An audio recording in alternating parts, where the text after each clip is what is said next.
Good, y'all. Real Talk episode 14, man. So I heard recently Reek the Villain is now signed to Rich Gang. Rich Gang is Birdman's label, which is weird because it's like, when did this happen? He has an alternate label, or is he signed to YMCMB, Young Money, Cash Money? I mean, they got too many entities. I thought it was Cash Money, Young Money.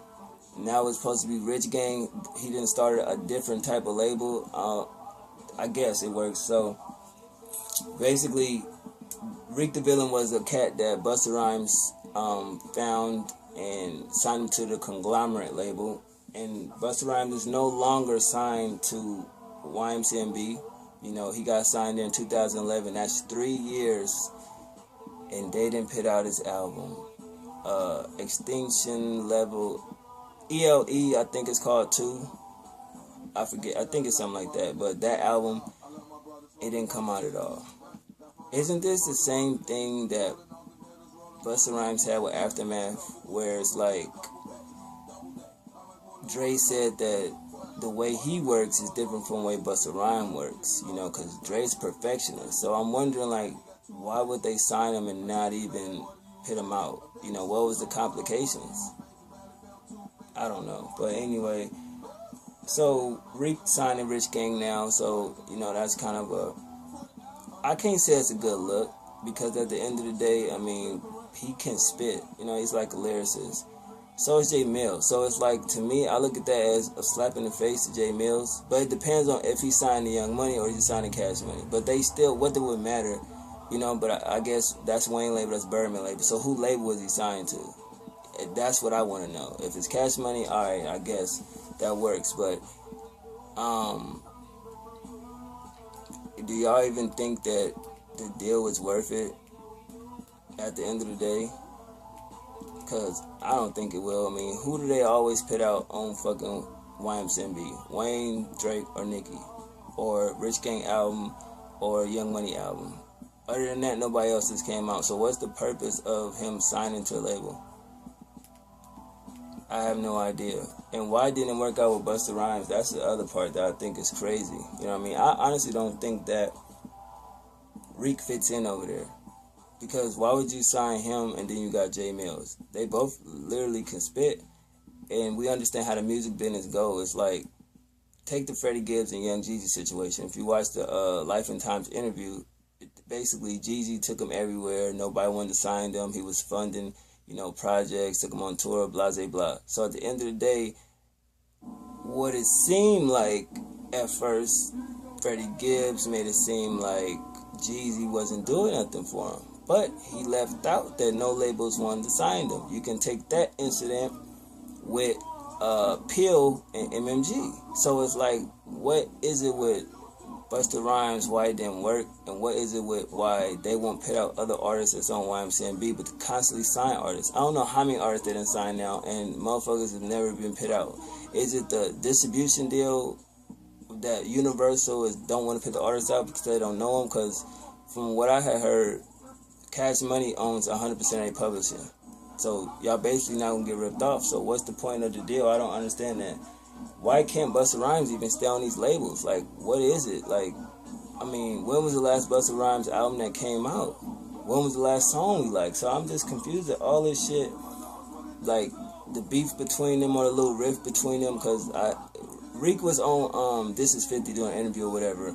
And it's just like, he did some shit and I guess Busta Rhymes tried to block it or hate on him or some shit like that. Or didn't. Who fuck knows, who cares? But at the end of the day, I'm not understanding this, because the way I look at it, it's like they made a trade. They brought in Reek and took out Busta. So it's like, I wouldn't take a chance on a newer artist. I mean, Reek the Villain been around for a minute.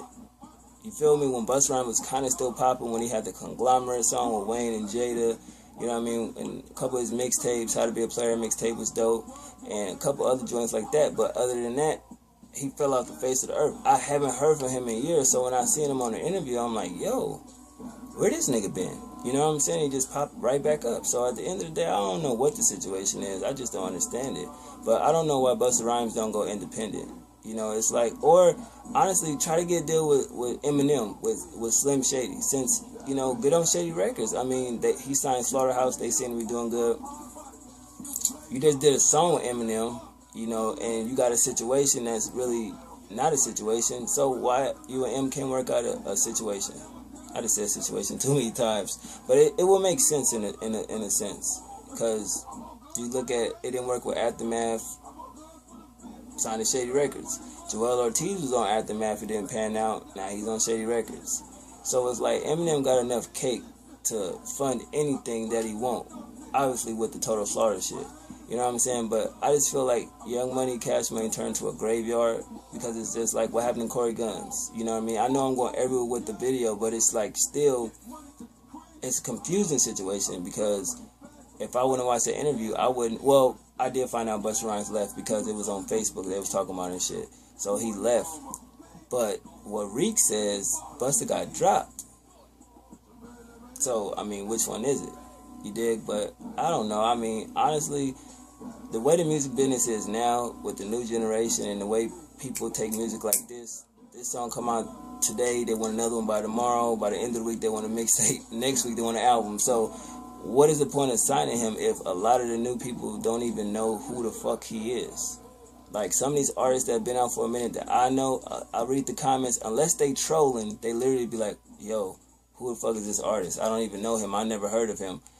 And at the end of the day, I'm not gonna lie, like, I've been in stores where a bitch said she didn't even know who Lil Wayne was. I thought that was the most craziest shit. I think on my old channel I talked about that. And I was like, yo, how you don't know who Lil Wayne is? Like, if you got a TV, you be outside, like, it's crazy. So it's like, I don't know. But some people really, like, white people really don't know who a lot of these motherfuckers is. So at the end of the day, Reek the Villain is Rich Gang. That's Young Thug is Rich Gang. Who was that other cat that was fucking with Gucci Mane's Young Scooter is Rich Gang. So it's like, damn. I mean, it's good. It works for business and making news, but is you really gonna pit these people out? I mean, I honestly, with some of the people, if it's a sub type label, I will go an indie route and get a deal through it. If it's any indie labels out, like E1, you know what I mean? Get a distribution deal with them, with the artist you sign to Rich Gang, because it's not Cash Money, you know what I mean? It'd be Rich Gang. So at the end of the day, it's like, okay, we have this deal set up to where I have 5 artists signed. Every year we could put out 3 albums. You know what I'm saying? Every artist or every artist on the label can put out an album and at least 2 mixtapes per year. You feel what I'm saying? So at least they keep it going. You know what I mean? And the back end paper, whatever, how the numbers go, it'll help the artist. And it really don't need to help Birdman, but it's a business, so he get paid too. So I think it should be something like that, because I don't understand this whole Rich Gang shit. I mean, is it signing the Cash Money, but they just claiming Rich Gang, or it's a lifestyle, it's a movement? I'm going to have to look into it. But what do y'all think, man? Y'all think Reek the Villain made a smart move by moving the Rich Gang? And do you think it's a personal problem between him and Busta Rhymes? Frankly, I don't know. But I'm definitely going to listen to the interview and see what's what. And I hope I didn't speak too soon on a lot of shit. But other than that, it's late. I'm going to call it a night. Because it's like midnight.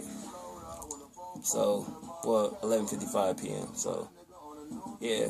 But like I said in the last video, man, these blogs is just random. I just did them, you know what I mean? So if y'all don't like it, hey, it is what it is. But at least I put something out there, you know what I mean?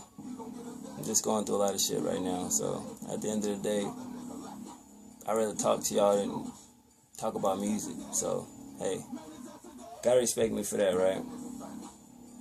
At this point, I'm fucking trolling and rambling, so I'm gonna call it a night, man. 1.